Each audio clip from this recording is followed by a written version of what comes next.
Every person ഒരു cinema നമ്മൾ എത്ര പ്രാവശ്യം കാണും ഞാൻ എൻ്റെ ഫേവററ്റ് മൂവി പോലും നമ്മൾ മാക്സിമം ഒരു 4-5 വട്ടം കാണും. പക്ഷെ ഒരു ഫേവററ്റ് സോങ് നമ്മൾ എത്ര പ്രാവശ്യം കേൾക്കും? കുറേ പ്രാവശ്യം കേൾക്കും. And life long keep on listening to it. അപ്പൊ അങ്ങനത്തെ ഒരു ടൈംലെസ് ആണ്.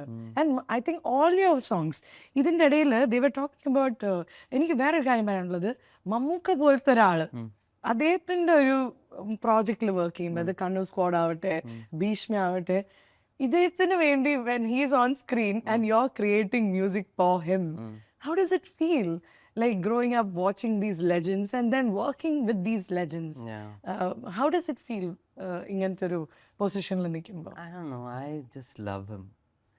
Like as a person, ഇത്രയും പറ്റൊരു ആക്ടറൊക്കെ ആയിട്ട് പുള്ളി, I feel like, you know, the amount of respect he gives for, ഇപ്പം എന്നെ പോലത്തെ ഒരു യങ് ആയിട്ടുള്ള, ഇപ്പം ഞാൻ പുള്ളിയുടെ മമ്മൂക്കയുടെ ഒരു ഭീഷ്മ ഒക്കെ ചെയ്യുമ്പം ലൈക്ക് ഇങ്ങനെ വന്നു വരുന്നല്ലേ ഉള്ളൂ. ഞാൻ അതിന് മുമ്പ് ഗ്രേറ്റ് ഫാദർ ചെയ്തിട്ടുണ്ട്, പക്ഷേ ഞാൻ മമ്മൂക്കനെ മീറ്റ് ചെയ്യുന്നത് ഭീഷ്മയുടെ ടൈമില്ല.